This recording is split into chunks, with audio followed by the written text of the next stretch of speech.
Hello and a very good evening. You're watching the news tonight on Rajya Sabha television. Here are the headlines. Supreme Court criminalizes sexual intercourse with a minor wife aged between 15 to 18. Strikes down exception to Section 375 of the Indian Penal Code. Calls exception arbitrary and violative of Constitution.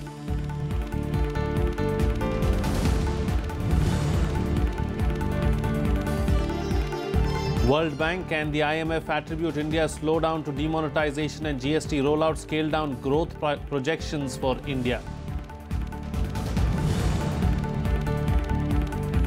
Actor Anupam Kher, appointed chairman of the Film and Television Institute of India, replaces Gajendra Chauhan, whose tenure as head of the Pune-based institute ended in March.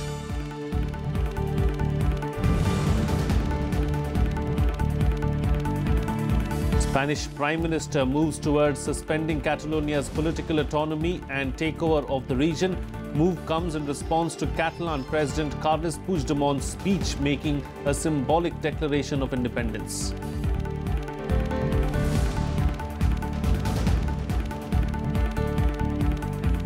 Well, the government today extended the benefits of the 7th Pay Commission for teaching faculty of central and state universities and aided colleges. Over 7.5 lakh teachers will benefit from the decision. Salaries of teachers will reportedly increase from 10 to 50,000 rupees under the new pay scale. The Union Cabinet also announced that it will send 1 lakh youth to Japan as part of a bilateral technical training program. Minister for Petroleum and Natural Gas Dharmendra Pradhan said after a cabinet meeting that Indian recruits will receive training in Japan for 3 to 5 years. They will also get accommodation and job opportunities in Japan. Government also approved 2 new schemes, Sankalp and Strive, to boost skill development with aid from World Bank at estimated cost of 6,600 crore rupees. Japan की खर्चे से भारत की 1 लाख नौजवान आने वाले 3 साल के अंदर वहां जाएंगे। 3 साल से 5 साल की उनकी वहां कार्यकाल रहेगा। एक नौजवान की एक स्किल मैन पावर की, जो वहां की इकोसिस्टम पे काम करेंगे, जिनकी रहने की बाकी प्रबंधन के अलावा उनको रोजगार की भी अवसर मिलेगा। 50,000 से ज्यादा रोजगार की उनको संभावनाएं रहेगी उसमें। Well, in a landmark judgment, the Supreme Court has criminalized sexual intercourse with a minor wife aged between 15 to 18. Under the Indian Penal Code or IPC, a man having sex with a girl below 18 with or without her consent is defined as a crime. However, an exception is made if the girl is his wife and not below 15. The Supreme Court struck down exception 2 to Section 375 of the Indian Penal Code, saying that this exception was arbitrary and violative of the Constitution. The Supreme Court, comprising Justice Madan B. Lokur and Deepak Gupta, said that the husband is liable to be prosecuted if the woman files a complaint within a year of the sexual act. Pronouncing the judgment, the court also asked the centre and the states to take proactive steps to prohibit child marriage across the country. However, the judges made it clear that they were not getting into the subject of marital rape. This was the part of our petition where we seek court's intervention, that it's very discriminatory to kind of differentiate between girls, married and unmarried, because your provision of Child Marriage Act does not allow marriages to happen. A girl below the age of 18 years does not have the capacity and the right to consent, so such marriages should not be allowed, and that differentiation somehow violates Article 14, 15 and 21. Well, the newly constituted 5-member Economic Advisory Council to the Prime Minister held its first meeting today at Niti Aayog in New Delhi to discuss the reasons for economic slowdown and look for ways to counter it. In the meeting, the Council identified 10 issues around which it will structure its report in the coming months. These include economic growth, employment and job creation, integration of informal sector, fiscal framework and monetary policy. The council, led by Niti Aayog Vice Chairman Vivek Debroy, will also take inputs from RBI and Monetary Policy Committee, while considering issues related to monetary policy framework. The 5-member committee comprising of reputed economists and experts was constituted by the Prime Minister last month to halt the downhill movement of the Indian economy. The council will hold its next meeting in a month's time. There is a consensus amongst us about the various reasons that have contributed to the slowdown in the growth rate. Your question was, is there consensus? The answer is, hang on, the answer is yes. Well, the World Bank has said India's GDP may take a hit and may slow down from 8.6% in 2015 to 7% in 2017. The World Bank is of the opinion that the GST is expected to disrupt economic activity in early 2018, but the momentum may pick up. The International Monetary Fund also reduced India's growth to 6.7%. International financial institutions like the World Bank and the IMF have attributed India's economic slowdown to demonetization and the goods and services tax rollout. The World Bank report South Asia Economic Focus for 2017 says the slowdown in South Asia was driven by India. It has also warned that subdued private investment due to the internal bottlenecks could put downside pressures on the country's potential growth. Demonetization has indeed impacted the informal economy and for quite a long time. And as far as the GST is concerned, that number of issues have come up, and the government is trying to sort out each one of them. But meanwhile, you know that the people suffering had been there, particularly the small and tiny units have suffered, those who were paying the taxes.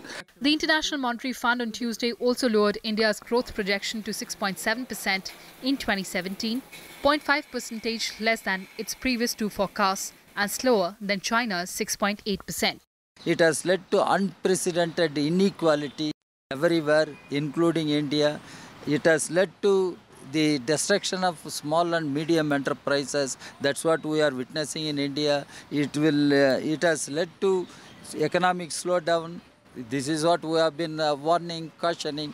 Meanwhile, the ruling dispensation has stressed that the reforms undertaken by the centre, like GST, were institutional and structural reforms and will bear fruit in the long run.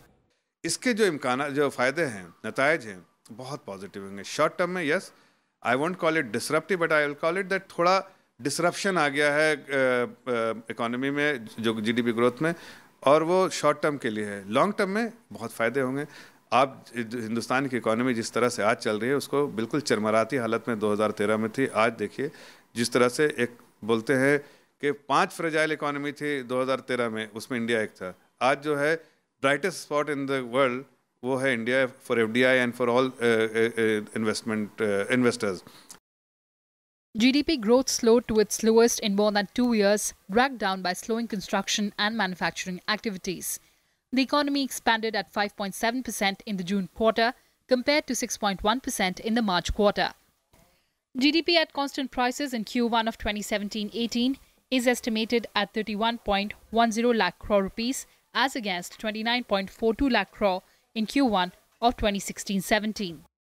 The international agencies, however, exuded confidence that newly implemented GST regime will prove beneficial in the long run and make India one of the most dynamic and competitive economies. Kriti Mishra, Rajya Sabha TV. Well, Finance Minister Arun Jaitley on Wednesday said that the recent Supreme Court order on the right to privacy lays down the correct exemptions which protects Aadhaar. Jaitley, who is in the US to attend the annual meetings of the International Monetary Fund and the World Bank, also added that the series of reforms like demonetization and GST have put the Indian economy on a far more stronger track. The Finance Minister was addressing students of Columbia University in New York during his week-long trip to the United States. He also said that India is on a stable track moving towards achieving a cleaner and bigger economy in the coming days. Jaitley also said that there is a consensus on reforms in India. He said the government has convinced people that domestic investment is grossly inadequate. In the smoothest possible transfer of one tax system to another. India is one economy which was hugely cash dominated. Cash dominated to this extent that cash was almost 12.5% of our GDP. In that cash domination, the high value currency was 86%. And high value currency means a large part of it is not being transacted in the market, it goes from one cupboard to another. Eroded a lot of ethics and morality in both private and public dealings. Well, actor Anupam Kher was today appointed as the chairman of the Film and Television Institute of India. Kher replaces Gajendra Chauhan, who had a controversial tenure as head of the Pune-based institute. His term had ended in March. Kher has previously held the post of chairman of the Central Board of Film Certification and the National School of Drama. He is a recipient of the Padma Shri in 2004 and the Padma Bhushan in 2016. मेरे 40 साल के experience में जो भी मैंने सीखा है बतौर थिएटर एक्टर के, बतौर फिल्म एक्टर के, टीचर के, मोटिवेशनल स्पीकर के, मैं कोशिश करूंगा कि उस सारे एक्सपीरियंस को मैं फिल्म इंस्टीट्यूट के बच्चों के साथ बांटकर, वहाँ के एडमिनिस्ट्रेशन के लोगों के साथ बांटकर, टीचर्स के साथ बांटकर अपना जितना भी योगदान तन मन से दे सकूंगा उतना मैं देना चाहूँगा। जो एक टीचर है उसका काम होगा कि खुद सिखाऊं और उनसे भी कुछ सीखने को मिले। How I can enhance, how I can make my contribution, that is what is important.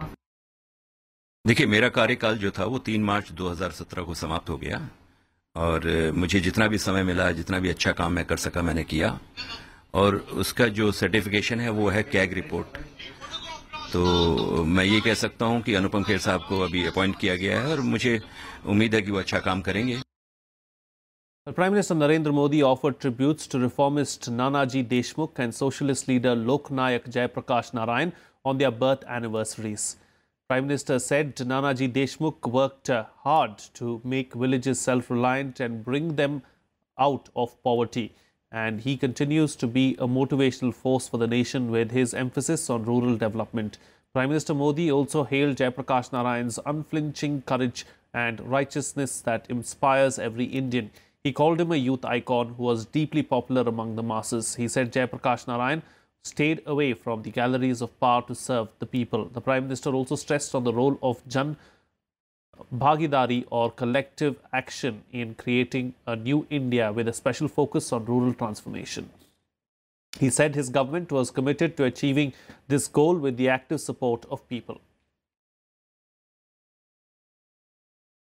गांव एक समरस गांव बने, सबको जोड़ने वाला गांव बने और सब मिलकर के गांव के कल्याण के लिए संकल्प करें। उस प्रकार के गांव के विकास को जन भागीदारी से आगे बढ़ाने की दिशा में भारत सरकार अनेक विध कदम उठा रही है। इसलिए हमारा प्रयास ये है कि गांव की अपनी जो शक्ति है, गांव का अपना जो सामर्थ्य है, सबसे पहले उसी को जोड़ते हुए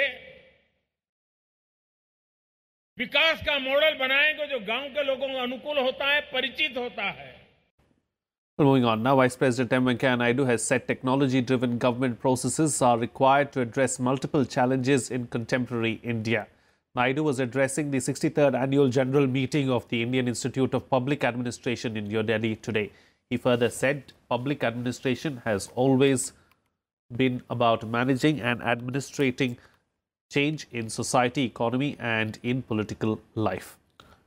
On the occasion, Naidu also released several publications and inaugurated the online library Digital Knowledge Repository of IIPA, showcasing the research output and published resources of the institute. He also gave away the Paul H. Appleby Awards for distinguished services to the IIPA and the field of public administration. Technology-driven government processes are required to address these multiple challenges in contemporary India. The public distribution system, with the advance of Aadhaar, you will see that thousands of crores of money will be saved. Governance has to be very agile in its efficacy and reach, give services to the poorest of the poor and those in the remote corner to the last mile, to the last person in the queue of our country, have to be effective in their impact. Well, Water Resources and Ganga Rejuvenation Minister Nitin Gadkari on Wednesday stressed that substantial progress on cleaning up the Ganga will be visible by March 2019. He indicated that the government will completely restrict untreated water flowing into the river by March 2019 and will possibly arm authorities with a law to penalize polluters. The centre will soon launch pilot projects for surface cleaning, disposal of cultural and religious waste, and ask the corporate and local communities, including cultural bodies and NGOs, to be part of the plan. सबका time bound plan बना है, professional plan बना है और इसको पूरा करने की जिम्मेदारी हमारी है. We are responsible for that और इस रिस्पॉन्सिबिलिटी को पूरी तरह से वहन करते हुए अब इसके बाद लोगों को ये कहने का मौका नहीं आएगा. ये मिशन यशस्वी होगा और मैं आपको बहुत कोशिश करके ये कोशिश करेंगे कि मार्च एंड तक 2019 के आपको गंगा में काफ़ी परिवर्तन दिखेगा. सर पूरा काम होगा ऐसा नहीं कहूँगा पर The founding member of Trinamool Congress, Mukul Roy, resigned from the Rajya Sabha membership today. Roy was suspended last month from the party for 6 years for anti-party activities hours after he announced his resignation from the party. Roy, who met Rajya Sabha Chairman M. Venkaiah Naidu to submit his resignation, said he was quitting with a heavy heart. While there are speculations that Roy could join the BJP, Roy has not divulged his future plans so far. Well, 2 militants have been gunned down by security forces in the Bandipora in Jammu and Kashmir. 2 IAF personnel have also been killed in the gunfight. The IAF personnel were part of the operation for training. The encounter broke out between militants and security forces in the Hajin area of the North Kashmir district. The operation against the militants is currently underway too. सूचना मिली थी वहाँ पे security forces को CRPF army या police तीनों ने मिलकर के उस इलाके को घेराबंदी की थी. उसके बाद लगभग अर्ली मॉर्निंग उनसे लगाव हुआ. उस लगाव में 2 एलईटी के आतंकवादी मारे गए हैं.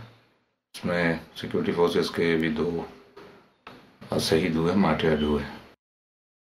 Well, on the last day of his Navsarjan Yatra in Gujarat, Congress Vice President Rahul Gandhi questioned the BJP government's claims of progress.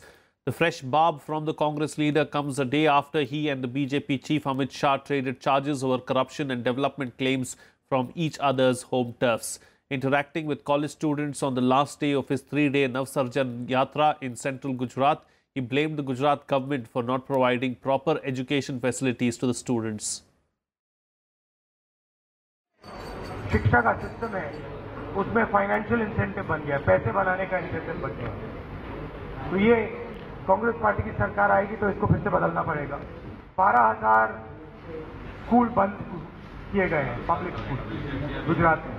शायद और किसी स्टेट में ऐसा नहीं किया गया. शिक्षा के सिस्टम का काम शिक्षा देना होता है, पैसा लेना नहीं होता है. Well, here's a roundup now of some other news from across the country and nationwide.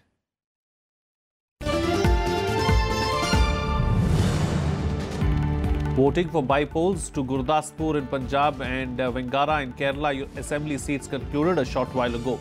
VVPATs are being used at all polling stations. The Gurdaspur Lok Sabha seat fell vacant following the demise of actor-turned-politician Vinod Khanna.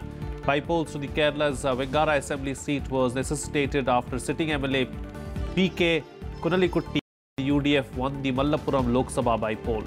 Counting of votes for both seats will take place on October 15.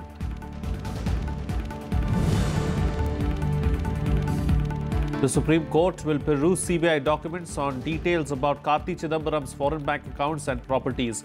The CBI in its FIR has alleged irregularities in Foreign Investment Promotion Board clearance in INX Media for receiving overseas funds to the tune of 305 crore rupees in 2007 when Karti's father P. Chidambaram was finance minister.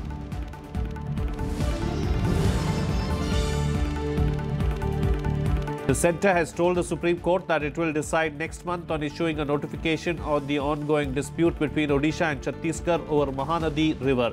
Odisha has been opposing Chhattisgarh's plans to build 13 barrages and 7 small dams across the Mahanadi in a plan to extract more water. Odisha has said this would adversely affect interests of its farmers.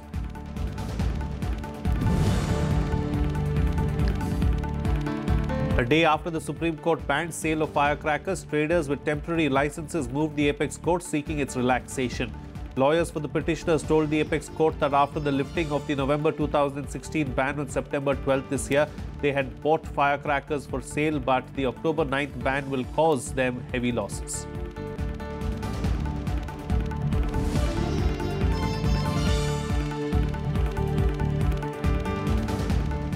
Well, moving on to some international news. Now, Spain has reacted angrily to Catalan President Carles Puigdemont's Tuesday address in the Catalan Parliament. Spanish Prime Minister Mariano Rajoy has warned Catalonia of activating Section 155 of the Constitution that allows him to suspend Catalonia's political autonomy and take over the region. Meanwhile, there is a mixed response among the people regarding Puigdemont's suspension of independence to allow talks with Madrid. Spanish Prime Minister Mariano Rajoy on Wednesday moved towards activating Article 155 of the Spanish Constitution that would allow him to suspend Catalonia's political autonomy and take over the region. This came a day after Catalan President Carles Puigdemont suspended the declaration of independence to allow for talks with Madrid. El Consejo de Ministros ha acordado esta mañana requerir formalmente al Gobierno de la Generalitat para que confirme si ha declarado la independencia de Cataluña. Este requerimiento, previo a cualquiera de las medidas que el Gobierno puede adoptar al amparo del artículo 155. The decision was taken at an emergency meeting of the Spanish cabinet to decide the government's response to Catalonia's president's move. Responding angrily to Puigdemont's speech, the Spanish government said the Catalan government could not act on the results of the referendum. Spain's angry response was triggered by Puigdemont's speech in the Catalan parliament on Tuesday evening, where he made a symbolic declaration of independence based on the results of a referendum held on the 1st of October. However, the president suspended formal steps to secede, saying it will allow for dialogue and mediation. El govern I jo mateix proposem que el Parlament suspengui els efectes de la declaració d'independència per tal que en les properes setmanes emprenguem un diàleg sense el qual no és possible arribar a una solució acordada. Creiem fermament que el moment demana no només la desescalada en la tensió. Puigdemont and other regional politicians also signed a document declaring Catalonia's independence from Spain. There was mixed response among the residents of Catalonia over the president's decision, with some calling the decision prudent. However, many Barcelona residents have voiced concern over what could now become a protracted standoff between the Catalan and Spanish governments. Por lo que creo que estamos igual o peor que ayer y se abre un periodo de incertidumbre aún mayor del que teníamos ayer, con lo que veo difícil que el Estado pueda hacer alguna maniobra de diálogo. Creo que es lo más prudente que se podía hacer a estas alturas para rebajar presiones, para dar un margen de tiempo y para propiciar un diálogo con el gobierno intransigente central. Catalan crisis has deeply divided the Spanish nation. The stakes are high for Spain. Losing Catalonia, which has its own language and culture, will deprive Spain of a fifth of its economic output and more than a quarter of exports. Bureau Report, Rajya Sabha Television. Now to the United States, where the death toll from the devastating wildfires in California rose to 17 on Wednesday. More than 180 people are reported to be missing, while 3,000 people remain in shelters. Most of the fires were ignited on Sunday, driven by winds of more than 50 miles per hour and dry conditions. A total of 17 wildfires have burned through 115,000 acres of land across the state, Napa Valley and the city of Santa Rosa being the worst affected. Hotels, vineyards and even schools all burned to the ground. More than 2,000 homes and buildings were destroyed, forcing thousands to flee to shelters. The White House said President Donald Trump has signed a major disaster declaration and fire management assistance grants for the state. In Santa Rosa, local residents have begun returning to their homes. While some houses survived, others were completely destroyed. That area doesn't look good at all. Yeah, walk by your neighbors and everything's gone. I mean, at our age, it's hard to think about starting over, but you know, we're pretty resilient, and we will. Actually had a dance studio in the garage that she taught ballet, and so that's gone. And we used to do canning every summer and stuff, and that's all gone. And their whole life, you know, their whole life is gone. The European Union has extended sanctions on North Korea by banning the import of textiles and limiting the sales of crude oil. A 28-member bloc adopted UN restrictions imposed by the Security Council last month to punish Pyongyang for its sixth and largest nuclear test into its own sanctions program. Amid mounting tensions over North Korea, South Korea's Foreign Minister Kang Kyung-hwa also met US Senator Jack Reed in Seoul on Wednesday to discuss the bilateral alliance and security concerns posed by North Korea. Meanwhile, China urged all sides to exercise restraint over the North Korea issue.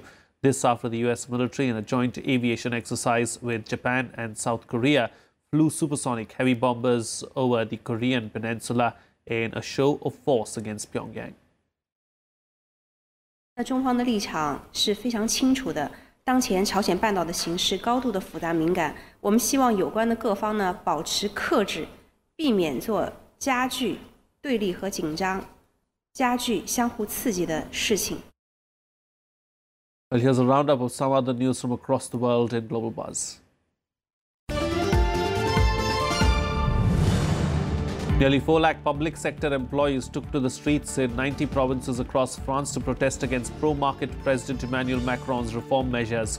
Another call to stage another protest is likely to be on October 19th against all social and economic reform measures released by the government.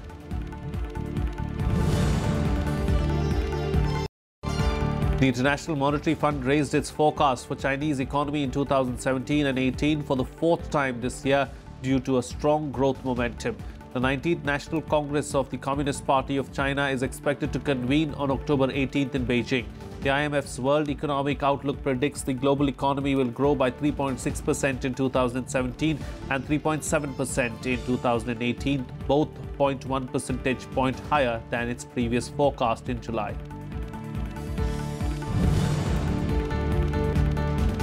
At least 13 people were killed in a fight between rival gangs in a prison in the northern Mexican state of Nuevo Leon. Security forces had to enter the Cadereyta prison outside the city of Monterrey to protect prison guards and other inmates. Kenya's opposition leader Raila Odinga announced his withdrawal from the October 26 presidential election rerun. Odinga said that he will not take part in the election under the existing circumstances, arguing that the contest can't be free and fair.